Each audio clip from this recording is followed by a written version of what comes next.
everybody. It's time for another edition of Ask Mike. Courtney Mims alongside Mike Irwin here. And after a brief hiatus last Monday, we are back, Mike, to answer all of your questions. And we have so many this week. So we are going to jump right in. Our first question is from WV Hog Fan, who wants to know, would you rather lose 10-0, knowing you lost to a better team, or lose in the ninth, making mental and physical errors?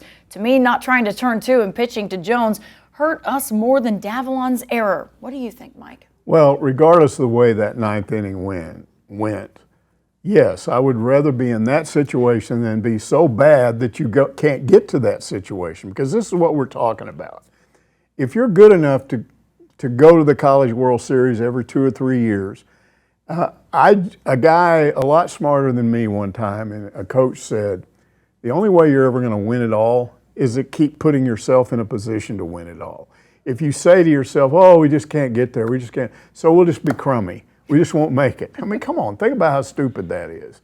So yes, I would rather be in a position where you made those errors, you were close to beating the national champion, it was a close game, you could have forced another game, and then who knows what happens if you do that. And yes, weird things happen, but I also don't believe in the curse nonsense.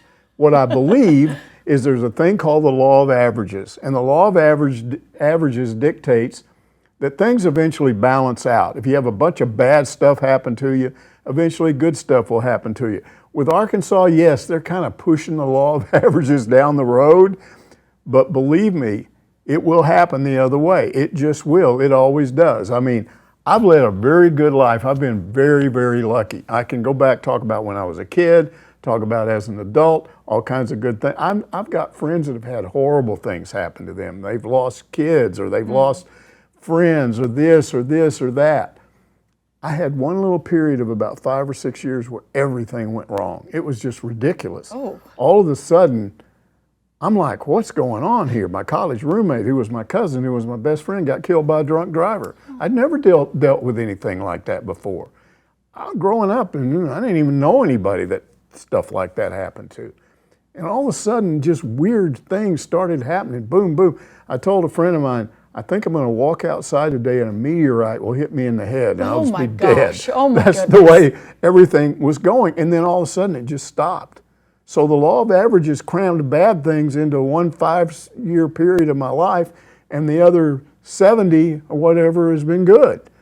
So that's just the way it goes, I think. And I think that Van Horn has a really good program, and they're going to keep going back to Omaha. And I do think with the revenue sharing, this new plan, I think the NIL money for baseball is going to be reduced, and I think it's going to come back to, okay, now you've got scholarships. Now everybody's recruiting with the same scholarships. We're going to get 34, you're going to get 34. And then players are going to start going where the coach will develop them. You know what LSU has? They have money.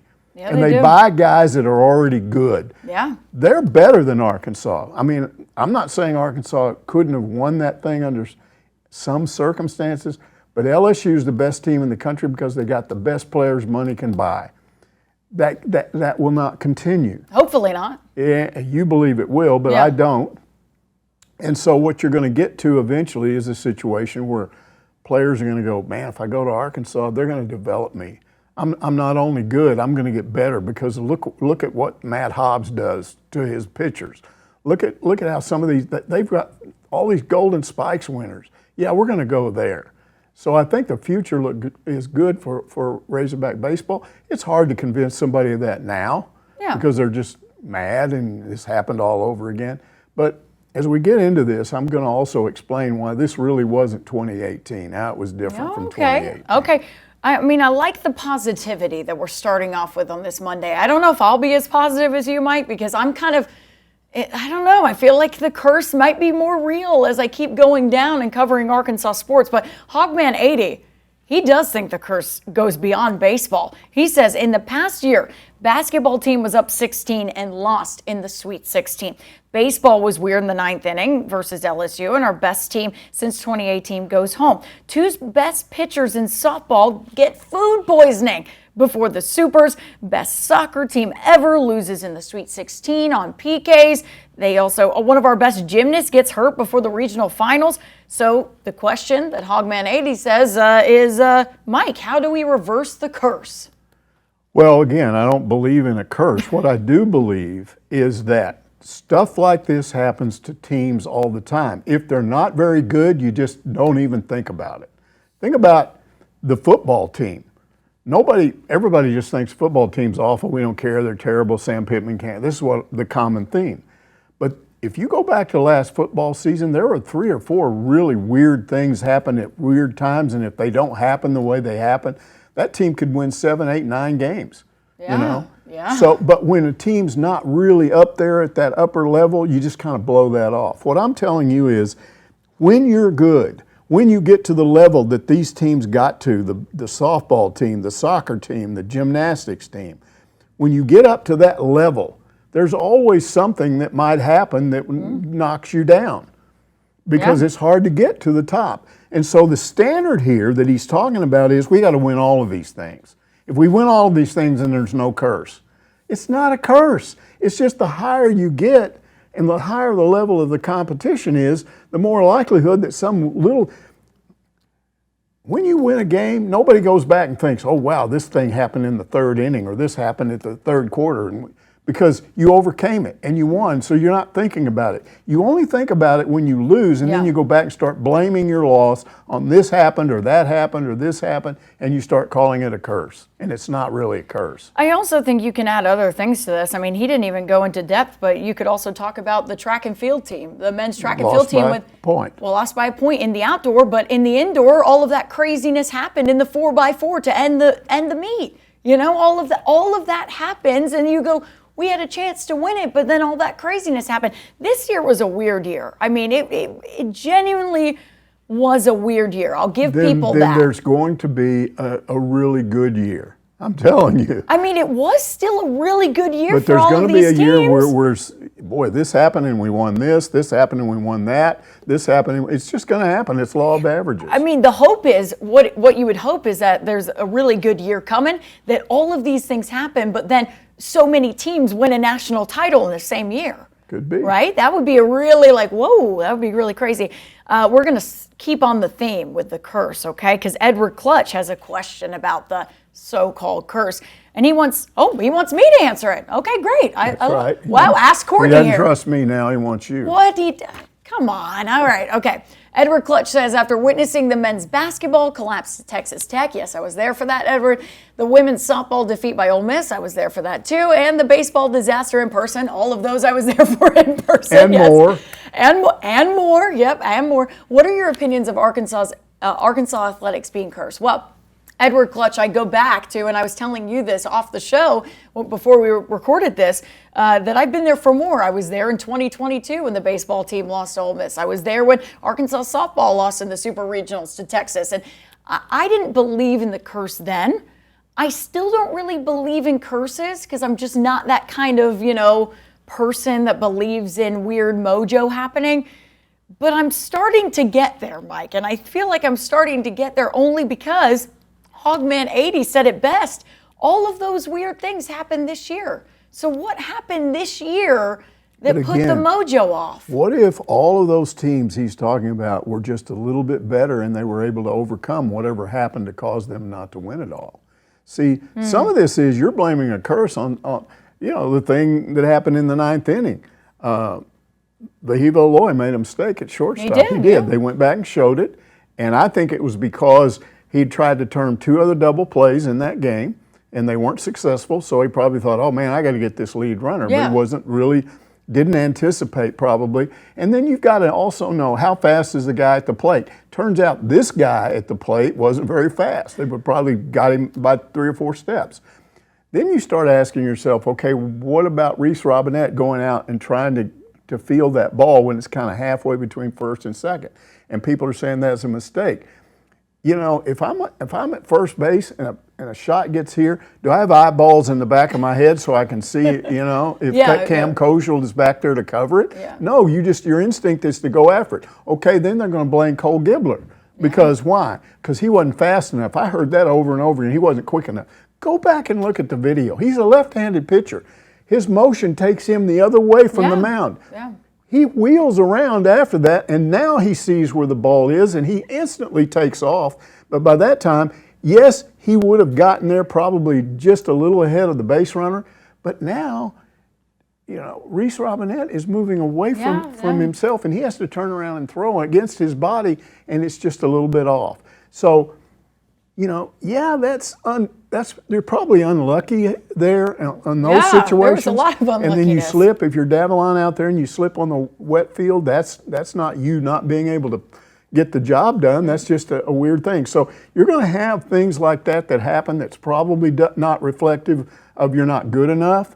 But a lot of these things, I'm telling you, they just weren't good enough to win. Yeah, I mean, I get that. The higher you get in a level of competition, if you're almost there for the national track championship, one guy screws up. You know why Arkansas won all those under John McDonald? Because guys that weren't supposed to do something did it. And in this case, Anthony didn't. Jordan Anthony? Yeah, he didn't do well in the 200. But he did well. But you can also go to their distance runners like Ruben Reyna and guys like that who what they I'm saying expect is there to were perform. several guys that could have done better and didn't, so that cost you. Maybe it's not a curse. Maybe you just didn't do what you needed to do. It is weird, though, when you really put it down and you look at everything, you go, man, that is weird that everything happened in the same year. Just as weird. Listen, I'll say this. I'll give some advice. For the burial grounds or that whole thing, somebody's got to be able to exercise some bad demons or a curse or whatever, Well, they used to say that it was all the curse of Nolan, that when they fired You're Nolan, right, yeah. and then Nolan comes back now and he's not mad, and so that was supposed to do away with it. But that curse went back way before Nolan. But I think the burial grounds, I think they're on to something here with these burial grounds, but someone should be able to bless them, right? Somebody should be able to come in and say, we're going to exercise all these demons. That's my plea for Arkansas there, so we can reverse the curse. You're a little more irrational than I am. Mike, I'm trying to have some fun on this Because you believe Monday. in superstitions. No, I don't, but it's very weird. I've witnessed all of these weird things happening. I've witnessed more than you have. You have. But I still don't believe in a curse. All right. Okay, you know what? We're going to go to break. When we come back, we're going to talk a little bit more about the baseball team and a lot more coming up next on Ask Mike after these messages.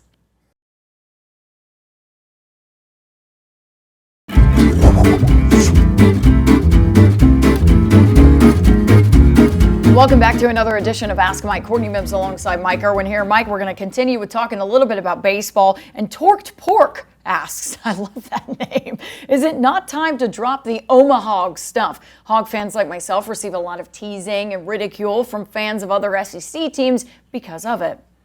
Okay, to me, the term Omahogs does not say that you're going to win a national championship. You're not claiming, hey, we win the national championship a lot.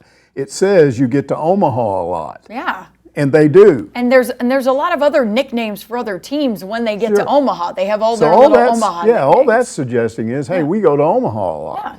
So I wouldn't say you need to change it. What I would say is if these fans of other teams are giving you grief over it, smack them in the face. Yeah. Get back. I don't mean physically hit them, but just go back at them. You don't have to put up with that nonsense. Just tell them. Surely you can dream up some stupid stuff about their school. Don't go. They probably, if they've gotten to Omaha, they have a nickname for it. Every team that gets to Omaha has a nickname for getting to Omaha. Sure. It's a stupid discussion because whoever it is, if it's LSU fans, just throw their nickname back in their face. Coastal Carolina, whoever it is, they all have nicknames. They get discussed every year on Twitter for who has the best nickname. And guess what? Arkansas usually wins that discussion. It's a good nickname. I like it. Omahogs is awesome. It's one of the best Omaha branded nicknames for a team. And so just suck it up. Look, torqued pork. When you said Get torqued at the other guy. Mike, you're cracking me up today. I love it. Eddie Lynn says, a shout out to Matt Hobbs. He developed his pitchers all season long. They got better. And they saved the best for last. Give that man a raise. I like the positivity. I would agree with that. Going into this World Series, that was everybody said, hey, we got the hitting, we hit the home runs, we can do all this stuff. Do we have the pitching? Do we have enough? And really, do we have the starting pitching? And then right off the bat with Zach Root, it looked like, no, you don't, because he only went a few innings and gave up the 3 runs, and that turned out to be a disaster. But look what he did. He comes back 2 days later and pitches on 2 days rest, I think, and goes something like 5 innings, gives up no runs, pitches his tail off in what turned out to be probably his last game to pitch for Arkansas. You look at Gage Wood. Did anybody know he was going to do what he did? He saved the best for last. He's probably pitched his last game for Arkansas, and it's in the history books. So you got that. You got all of these relievers that you used at different times. Gibbler, who's a freshman, was pitching his best at Omaha. He was good. I looked up some of this stuff. Now, people probably forget this, but he was the last year's D1 Assistant Coach of the Year. Yeah. Okay. And this is going into this year. I haven't had time to adjust for what's happening. I'm not sure it's even all over yet because they haven't decided this, but as of going into this year, he developed 9 All-Americans, 9 All-SEC honorees, 2 Conference Pitchers of the Year, and the 23 Major League Baseball draft selections since joining Arkansas as an assistant coach ahead of the 2019 campaign under Hobbs. Kevin Kopps emerged as the best player in the country, Golden Spikes 2021. And Hagen Smith developed into the unanimous National Pitcher of the Year last year.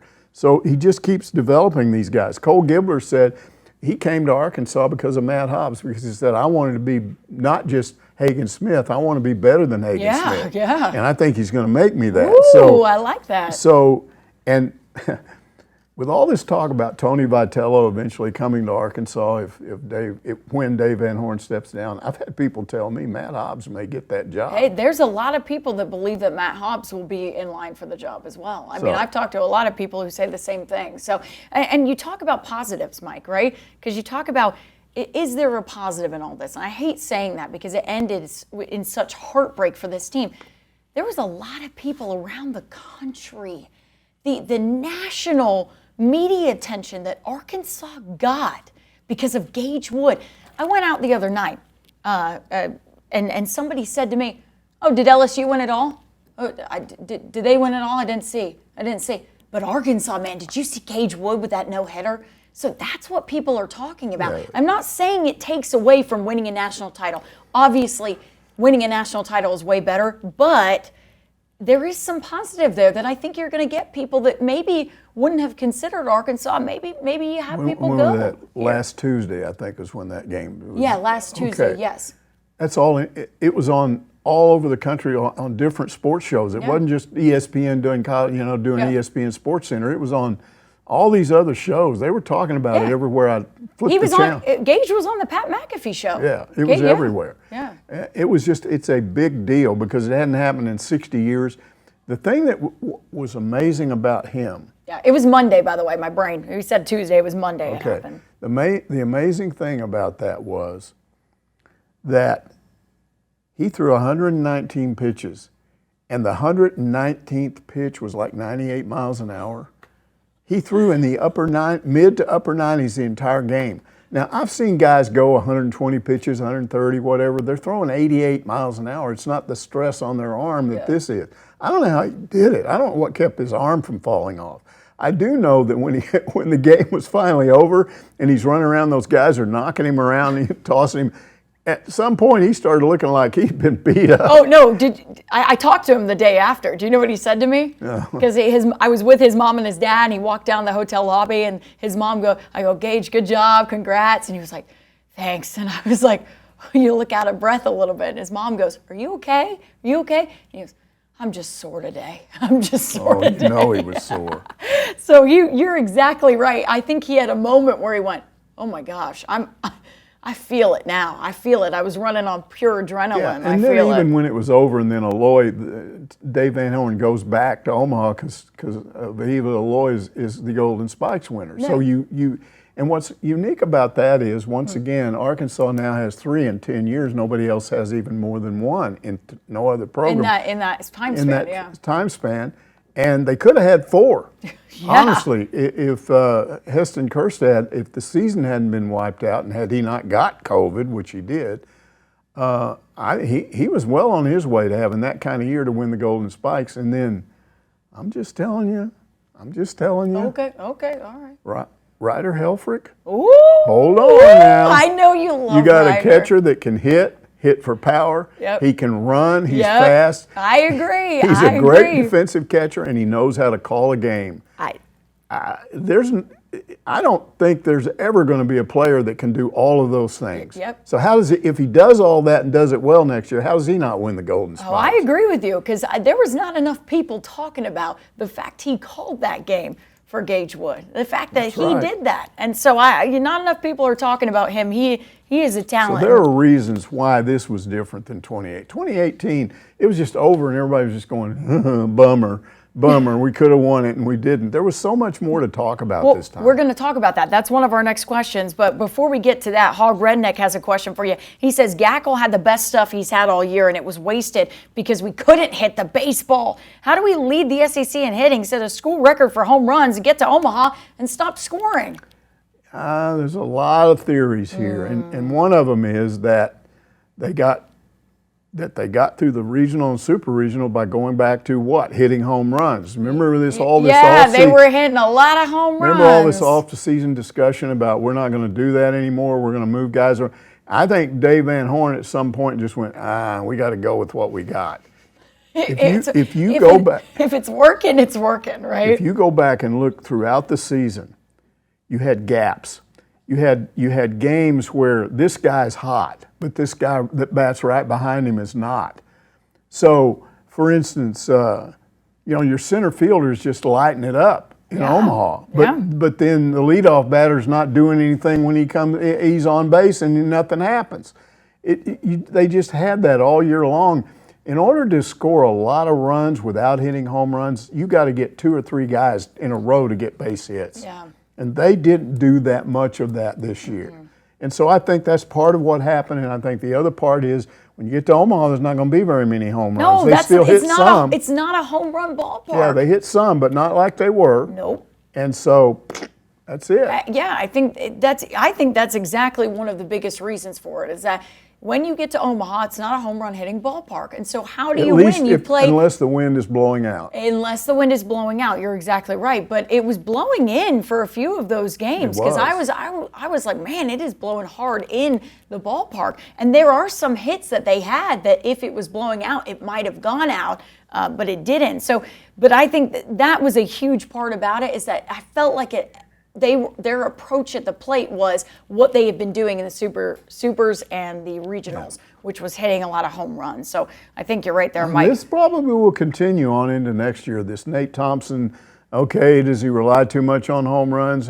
Can we get guys to hit singles and doubles more and move guys around on the bases? Can we run? Because Dave Van Horn in the offseason says we're going to run the bases, and then Arkansas didn't run the bases until what? They got to Omaha and started stealing bases. Exactly. I was like, wow, okay, here it is. Here's where it shows up. But then you'd steal a base and get to second, and then he would just sit there because nobody else could get a base hit.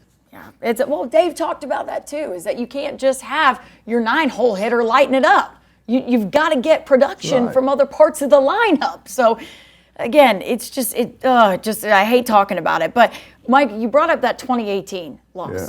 You brought that up. And we're going to, right after the break, talk about why you think it's a little bit different than 2018 this year versus 2018. That's coming up right after the break, so stay with us.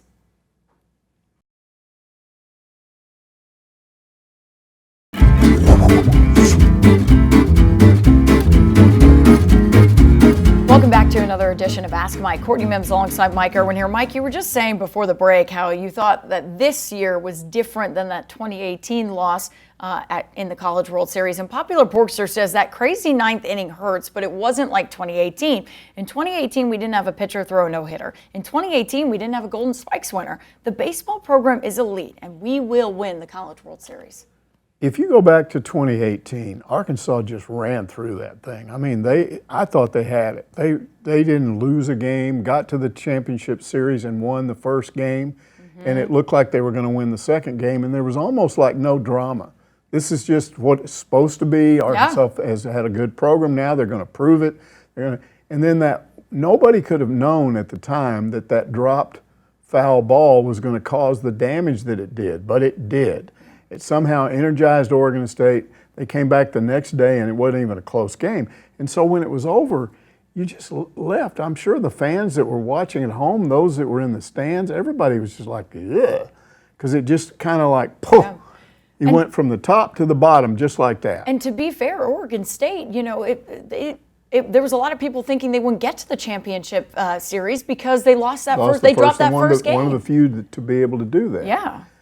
This time, again, there was all this other stuff. Number one, you didn't get the drop fly ball by Davalon out there. Didn't cost you the national championship. Cost you the season.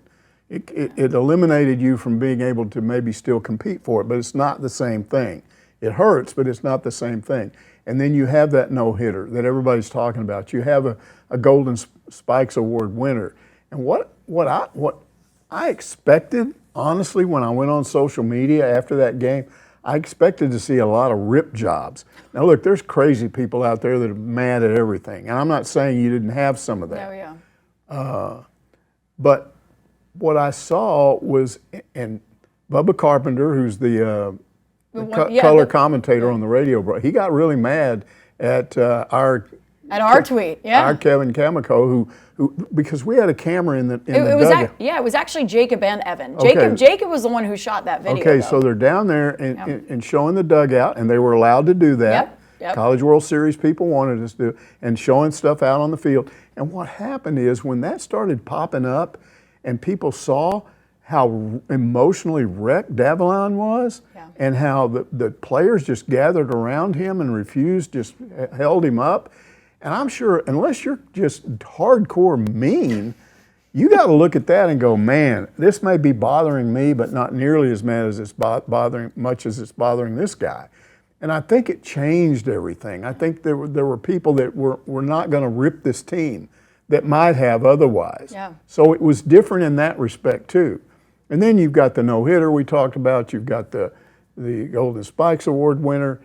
I think there's just more optimism coming out of this College World Series than the other one. I think you may not get a lot of people to say this, but I think their attitude is, you know what, we're going back. And we're going to win this thing. I just think, just like what I said earlier. And we're going to talk about the guys who could come back and the guys who, could leave and all of that, and who there might be a chance to get some of these guys back. I wonder, because of the way it ended, how many of them do turn around and say, all right, let me look at my options here, but maybe I'll make a decision to come back. He's draft eligible. Yeah. But what if he says, you know what, I want to come back? Because of the way it ended, you don't right? know. You don't know what he's going to do right now. You don't know, and I will say this to a lot of people talking about that video on social media. A lot of people have talked to me personally about, well, did you, when Bubba said what he said, and I said, I totally get what Bubba is saying. Sure. I totally get what Bubba is saying, but to see the reaction, to see how many people from different fan bases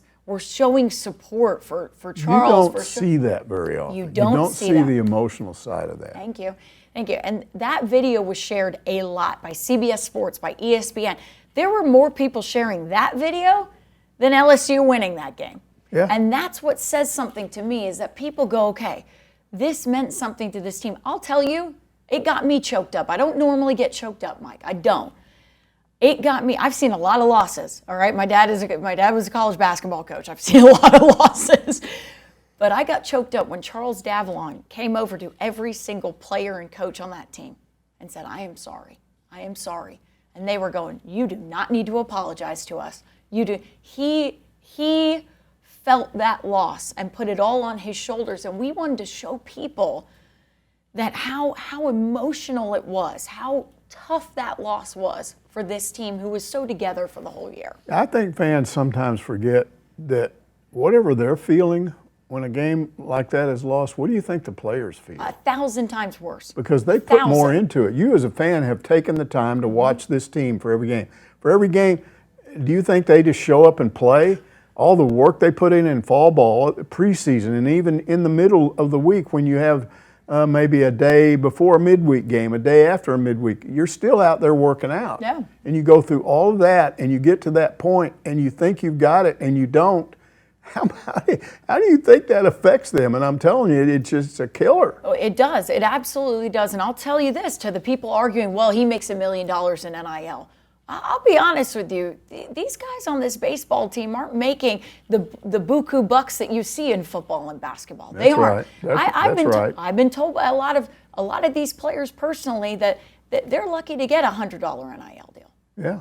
$100. And some of them aren't on full scholarship. Exactly. Which they will be next year. Well, that's good. That's one of the good things coming out about all this. But that's, to my point, to a lot of people saying, how do you feel about Bubba? I completely understand where he's coming from. But I also will say this. Our job is to show you the highs of the highs and the lows of the lows, right? We are there when the moment is high after Gage Wood throws a no-hitter. We're also there to show you the reality of If we had shown Davalon pounding his fist and cussing and acting like a jerk, then that would have been over the top. You would have said, hey, let this guy have his private moment. Yeah. But when he's emotional like that, and you see the way that team surrounded him, that story needed to be told. They did. And I think there was a lot of people that saw, just really realized that these guys, they're human beings too. They are human beings too. And there was a lot of support on social media, I'll say that, for how negative it is and nasty it is. I was very happy to see the outpouring of love and support on social media for him. Razor Alex 88 wants to know, how does the highest seeded team left standing get paired against the second highest seeded team right off the bat? This matching system is stupid. Put the two highest seeds on separate ends for more build up to the big match. So what you're saying, Razor Alex 88, is something I've been saying. Reseed when you get to Omaha. Reseed it. Listen to me. There's a lot of people that don't agree with that, first of all. And let me just say that what I'm about to say doesn't have anything to do with whether this affected Arkansas's chances to beat LSU. Okay. All right. Okay. Because the same problems you had in trying to beat them in what could have been a 3-game series, it ended up just being 2. You'd have the same problem if you start all over again in the championship series and try to beat them. Okay? So this is not about Arkansas and LSU. What it's about is this. There are so many crazy things that happen in these regionals and super regionals. Baseball is a much more unpredictable sport than the others. You have more what would be considered upsets. And we have some upsets in the NCAA basketball tournament, and we had some upsets in the college football playoffs, but not the kind of thing that you often see in baseball. And the value of reseeding to me is it keeps you from having one side of the bracket loaded and the other side weak. Now, it didn't happen this year for one reason, and that's because Coastal Carolina was over there, and it turns out they were really good. But what if they weren't? And what if you ended up with, you have all these teams on one side really good playing each other, and then LSU gets to the end and they win the first game 20-5 and then win the second game 15-3. It's just boring. Yeah. You know? So to me, when you kind of reseed to balance the brackets and take into consideration there were some upsets, but you've got, just because you upset somebody to get to a super doesn't mean you ought to be, you know, right over here, and you've got teams like LSU and Arkansas, and there could have been some other good teams on that side of the bracket. And you just don't want one side to be completely loaded and the other side just to be. So I think that's my argument for reseeding. There's just too many upsets that occur in super regionals and regionals. And when you get to Omaha, you still have to try and have a balance both sides of the bracket. I just go back to the point of everyone was making this year, and I believe it was correct because LSU won the whole thing, right? The LSU-Arkansas winner, right? The winner of that was going to be the national champion. That's what I do believe. Mm-hmm. I still believe that. I mean, LSU, who won it on that side of the bracket, they won the national championship. And I do believe that if Arkansas won it, they would have won it. So yeah, I do ask myself what would have happened in that game 2 with Coastal Carolina and LSU if had the coach not gotten tossed in the was it second inning, first inning? First inning. Oh, gosh. Again, LSU got lucky when that happened. I'm telling you, it might not have changed the game, but you don't have your coach out there. The recruiting coordinator was running the team. Yeah. I mean, come on, you can't tell me that doesn't affect the way things are going. So once again, LSU, good stuff happened to them. They don't control that. the coach went out there, he wanted to argue a few things, and then some umpire comes up there and trips over his own 2 feet, and I guess they thought, oh, he pushed him. No, that was the narrative. It was part of the narrative, but part of what, I mean, it just seemed very weak. It seemed very weak why he got tossed. I mean, yes, they should have given him more leeway considering where it is, whatever. It's not just some ordinary midweek game in the middle of the season. But I've watched coaches stay in a game for much less, Yes. for doing much more. Sorry, So what doing I'm saying much more. is, once again, good things happen to LSU that didn't happen to Coastal Carolina. Bad things for Coastal Carolina, good things for LSU. LSU is due some bad stuff. Some bad stuff is going to happen to them. They've been too lucky. Okay, there you go. Mike Irwin says they're due for a curse. Okay, all right. Where are we going to have a curse on LSU? All right. Baghdad Hogg asks, which players on the baseball team are draft eligible in 2025? And Pig Daddy Kane, his question also goes into that. So let's show Pig Daddy Kane's question here. Trying to turn the page on the Men's College World Series. Who is coming back? Who is coming in? Okay, some of this is not 100%. I'm going to have to read through it because I can't remember there's all a this lot. So go ahead. It looks like the entire starting outfield could be gone. We're talking Logan Maxwell, Justin Thomas Jr. Maxwell's gone. Thomas Jr. could come back. Davalon could come back, but they're both probably gone. Bahiva Aloy is definitely gone because he's going to be a high draft choice. He's gone. Brett Iredale, probably gone, but maybe not because he can come back. Same with Reese Robinette. I tend to think Robinette will come back. I think Robinette will come back too. I really think so. I'm not sure he's going to get drafted. So we'll see on that. But look who is coming back. Ryder Helfrich, Yes. we talked earlier. That's a huge return. Again, might be another Golden Spikes winner. Cam Kozel is back along with Kozel's back. Kozel, I along got you. with Nolan Sousa. And both of those guys are second basemen, so I don't know how they would work that out. They could switch positions in the infield or whatever. But both of those guys are coming back. And then Kuhio Aloy is your DH, and he's coming back. And if he makes the same jump from what he did this year to next year as what his brother did, he's going to have a great year. Sure, yeah. So that all looks pretty good. Now the pitchers, Gage Wood, come on, he's gone. He's probably going to be a much higher draft choice than he ever imagined when he left for Omaha. Zach Root, probably gone. He could come back, but he's probably gone. And he and Battleshees and Battleshees. I got you. Keep wanting to put battle in there. Battleshees and Aiden Jimenez are all draft eligible. And essentially, those were your starting pitchers if you considered all the Wood, Root, Battleshees, and Jimenez. There's only one other guy that started, I think Gibbler did there at the end. Yeah. But that's at least three of your possibilities. So essentially, you're losing your starting lineup, except that Gibbler will be back, and I think he's definitely a starter. But you got Parker Coyle, Christian Fouch, and Ben Bybee, relief pitchers who are also draft eligible. So those are big shoes to fill. But then look, Gackle comes back, Gibbler comes back. Yeah. Those two guys could be starters next year. And I know what a lot of fans are thinking. Well, I tried this Gackle as a starter, and it didn't work. But that doesn't mean it wouldn't work next year. It was just a new thing for him. Yeah. So those could be two of your starters.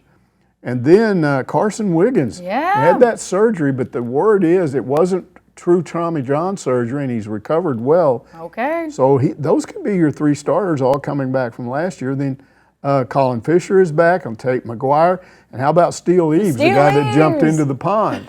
He's pretty good. Eves, yeah. He showed some promise. Yeah, he looked good. And then they've got a pitcher out of the portal already, and then a JUCO pitcher. Yeah. So, and then we're not even talking about freshmen, because you're always going to get in your freshman class one or two guys that will contribute one way or another. And the other thing we're not talking about is Dave Van Horn is just getting started with the portal stuff. So we'll know in a while. But people who think, man, this team is gutted, no, they're not gutted. His ability to go and bring people in, and then what will they already have coming back? They brought that Little Rock pitcher in, right? Yeah. He's pretty good, and then also the Vanderbilt relief pitcher as well, right? They brought him in as well. So I mean, they're already getting commits. They're already getting guys in. That won't be the last of who they get. So I just think as long as Dave Van Horn is there, the way he recruits and the way they develop, he's going to put a team on on the field every year that's got a chance to go. Oh, well, absolutely. You've done nothing but seen that year after year. That was the one thing that people told me in Omaha. I mean, they follow baseball harder than anybody, right? The people who live there in Omaha, and they said, oh, they're going to be back. The Razorbacks are going to be back. They'll be back. So, I mean, that's what they said. We're going to talk a little bit more about, less about baseball, more about basketball, right? Coming up next on the show, we're going to have a few basketball questions. So that's going to come up right after the break.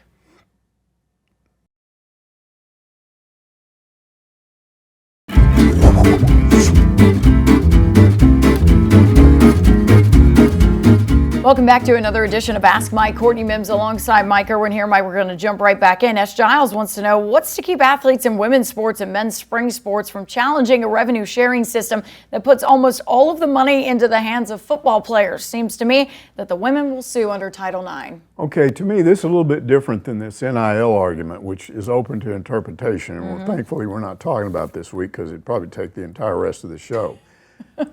Here is the thinking on Title IX and even the men's spring sports. What they seem to be suggesting in approving this is, if you are in a non-revenue sport, that is, your sport not only doesn't make money, it loses money, but you get a scholarship, you get room and board. Yeah. I think they get around $1,000 a month. It can vary, but some spending money, a lot more than you used to get. You've been taken care of because you're doing something that's costing the athletic department money. And guess where that money's coming from? Football. Yeah. The football players are doing things that allow you to have all of that. Yeah. So we're going to make an exception for them because they're the ones that have to drive the revenue. You don't have the money to do what you want to do if they don't generate the money. Correct, yeah. So they're going to get more of it. Exactly, And yeah. that was what the whole NIL thing was about when it all came about in the first place. Was schools were making all kinds of money off these football and basketball players, and then they were just getting scholarships. And at some point, the courts decided, wait a minute, Yeah. coaches can't be getting $10 million contracts, and you can't be spending $300 million on a new locker room, Yeah. and these players are just out there getting their scholarships. And Joe Schmo from Indiana is making money off of your name, image, and likeness, and you have nothing to say about it. Yeah. So the idea is you got to compensate the guys that are helping generate the most amount of money. And so that's why I think this will hold up. And I think it's an entirely different question than whether or not NILs will be reduced. Well, and also there's a whole question of, yes, they will sue, but how will the language change and what will be the outcome from it? I don't think no one is saying that they won't sue, that it won't be something that gets discussed further. And I think you're going to see maybe the Title IX language change a little bit to make it a little bit more fair, I think. And it's not like women aren't getting a piece of the pie. I think there are a lot of programs that do recognize that they're going to give women's sports something. Doesn't mean it's going to be and you can $10 million. You can go to one of those schools if you don't think your school is giving enough money. Exactly. KY Hogg says, I finally got my answer on Cal's recruiting, and Courtney was right. Yeah, you should have trusted me, KY Hogg. He's adding 2 more players, both of them inside players. He'll have 5 guys from 6'10" all the way up to 7'1". Take that, Big Blue. Yeah, he added a couple of bigs. I'm going to let you give the names because I'm not good with it. It took me 6 months to say Vital Shees. Yeah, you still say it Battle Shees sometimes. I think it's Paolo Samito. Is that right? It's Paolo Samito, and I'm going to go with Elmir Zafik. Okay. There you go. That sounds good. If I'm wrong, let me know in the comments. Tomato is, he's...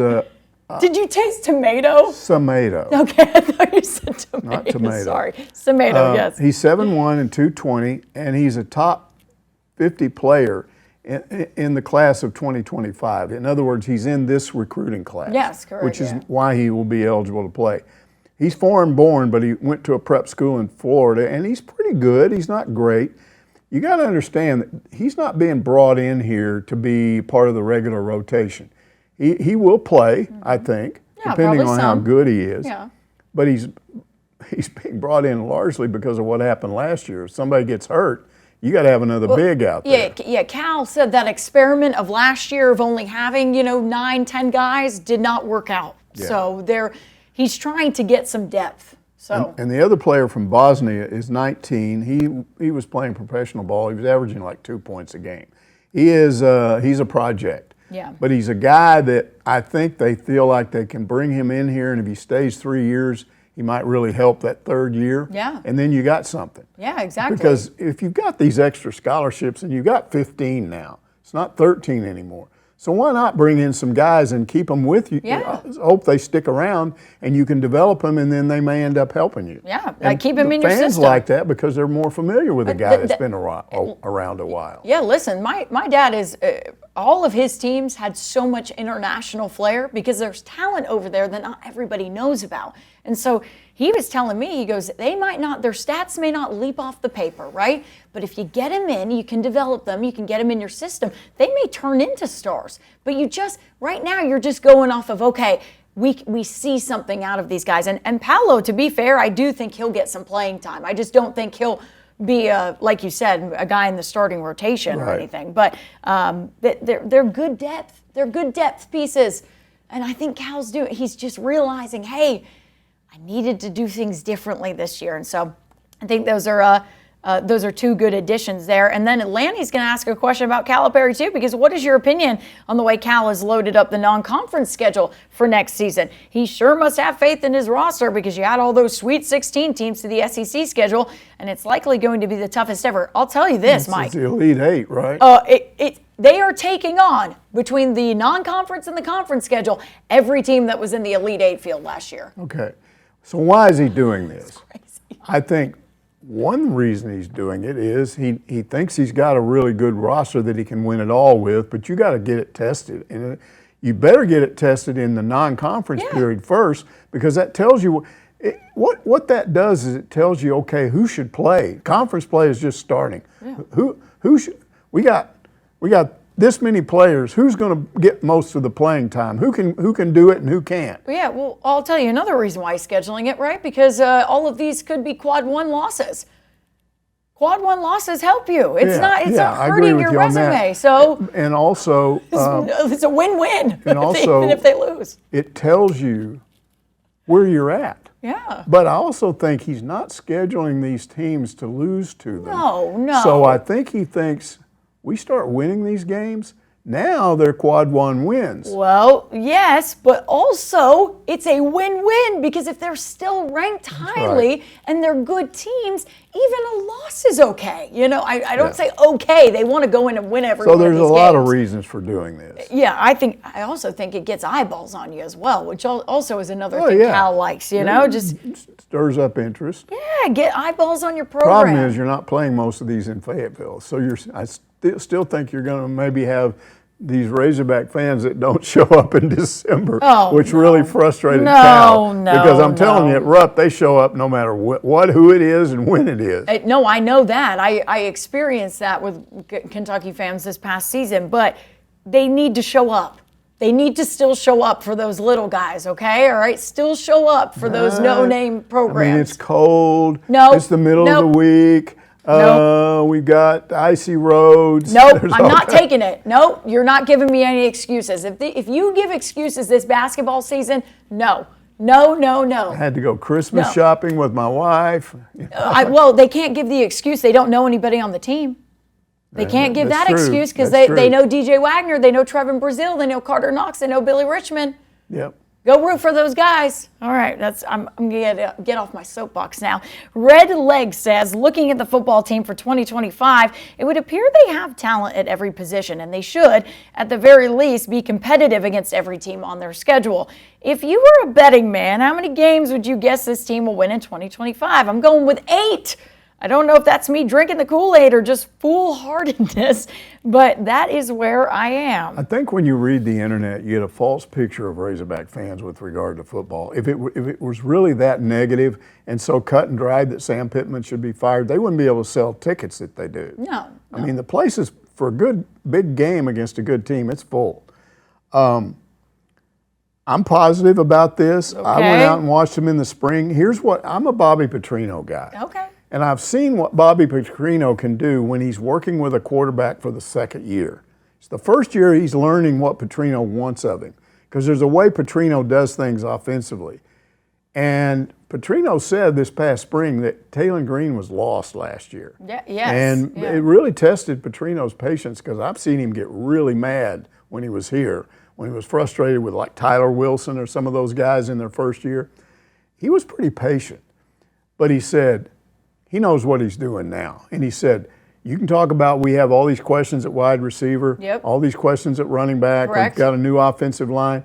He said, I can deal with all of that if I know that I've got the right quarterback. And I'm going to go with that. Okay. I do think they have enough options at wide receiver that they're going to find the ones that Taylor Green likes to throw to will come to the top.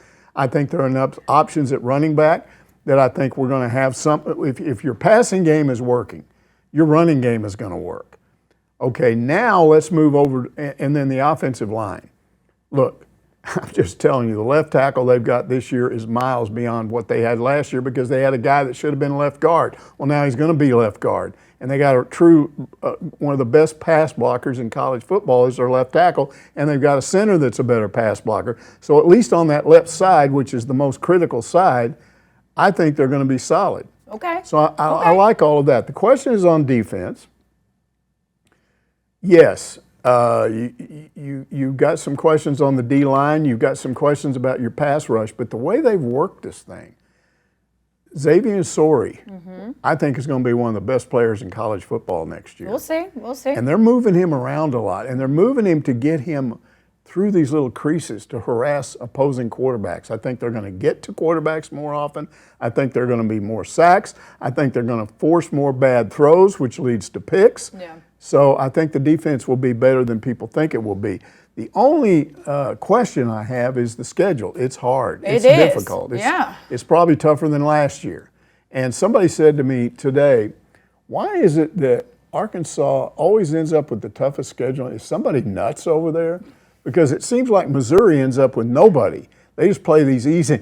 And I will say this, I believe this. When you're in the SEC, make your non-conference games as easy as possible. Yeah. You know, because you need some wins. Yeah. So you don't have that this year. You got one opening season game which you can get the feel for how your team is, and then you got to go to Arkansas State in the heat in Little Rock, and then you got to go to Memphis, and then you come back and there's Notre Dame, and there's A&M, and there's Ole Miss on the road.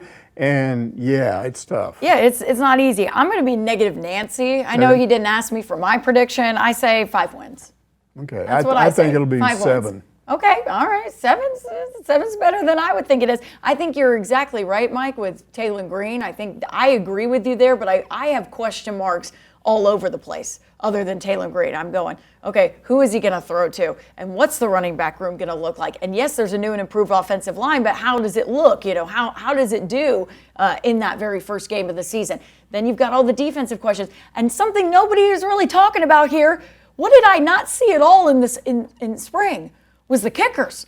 Yeah, we didn't see them. We didn't see them at all. So I'm a little nervous about that situation as well. So I'm going to go with a cautious 5 and we wins. didn't have a spring game, so that takes away a little bit. It creates a little bit more of a mystery. I am literally going, all I have is question mark, question mark, question mark, question mark. Okay, Taylor Green's back, and hopefully he looks better in year 2, but question mark, question mark, question mark, question mark. But I think Sam Pittman likes the idea that other teams won't know much about his team. Okay, and that's good. Hey, right now, there's not a lot of people who have a lot of good expectations for the Razorbacks, and maybe that plays into their advantage. Arkansas teams are always best in football when they're overlooked. Okay, well, all right. Let's hold true with that statement right there. We got 2 more quick questions on football, and we got to go really quick through these, Mike. So Hill Country Hog wants to know, what bright idea was behind scheduling Arkansas and Notre Dame at 11 a.m.? That's a big game. Shouldn't it be in prime time? The home field advantage will be trashed that early in the day. Okay, Hunter Yurachek explained that. It really came down to the SEC's relationship with the Big Ten. The Big Ten came to the SEC and said, hey,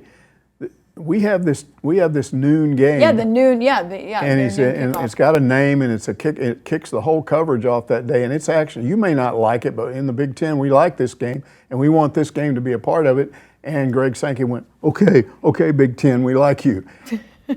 In my opinion, Hunter Yurachek should have grabbed him, slapped his face, turned him around, and kicked him and said, "We're going to leave, and I'm tired of being screwed around by you guys. This is a home game for the SEC team. They should get to dictate the start time." Correct. So there wasn't anything Hunter Yurachek could have done. Sankey did this. Sankey's a schmuck. Sankey's a schmuck. That's what you heard it here first on the Ask Mike show. Mike, I didn't like his whole explanation. I know he can't go up against him, but I wish he would have, in that explanation, gone up and said, "Yeah, you know what? I wanted to say this and this and this." Instead, he goes, "This is what they gave us. We have to rally around it." I know, he's pretty much don't create controversies within the SEC. But it would have been so fun to see him go, "Yeah, you know what? We're not excited about it." I don't know. It would have been kind of fun to see him stick up against it. Hog Redneck asked, "Did I hear you right on that question about the 4 p.m. kickoff time for the Arkansas State game this season? Arkansas approved it?" That's not what I said. What I said was that the spokesman I was talking over at UA said that even though this is a streamed game, it's not on regular TV, ESPN still has the final decision. He said they will, however, take into consideration what the home team wants. And he didn't go beyond that. And so I speculated that based on what Sam Pittman had said in the past about Little Rock games, and what he said is, we like those games to be over early enough for our players to get back so they can have a little fun on Dixon Street or whatever they want to do Saturday, because they got to get up the next day and go work out again. Yeah.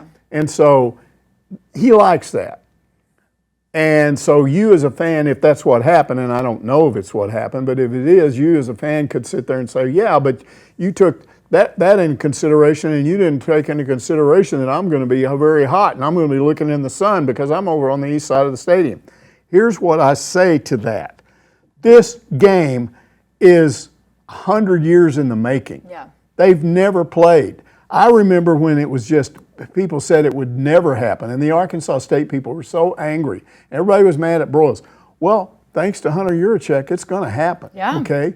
Yeah. If that's not good enough, if you have to say, "Oh, I want to go to this game, but my eyes I'm going to have to wear sunglasses because I'm going to look into the sun and it's going to be really hot for a while." It'll cool off by halftime. The sun will drop down behind the stadium by halftime. Yeah, at least it's not a noon kickoff or 11 a.m. kickoff. So for a historic game like this where you can say, "I was there, I saw this, it never happened before," come on, get over it. Don't worry about the kickoff time. Listen, I understand a night game would be fun for the fans because it is cooler and everything. I get it, but I do understand where Sam Pittman's coming from as well, wanting to get your players back early. I understand that. I think the Arkansas State players would rather go back home early too, because they want to. Some of them want to hang around in Little Rock for a while and then go back later. Sure. I completely understand the explanation there. I would just be thanking your lucky stars that it's not an 11 a.m. or noon kickoff, because I guarantee you that would have been awful. And let's just hope that War Memorial has water for people and working restrooms. They need water.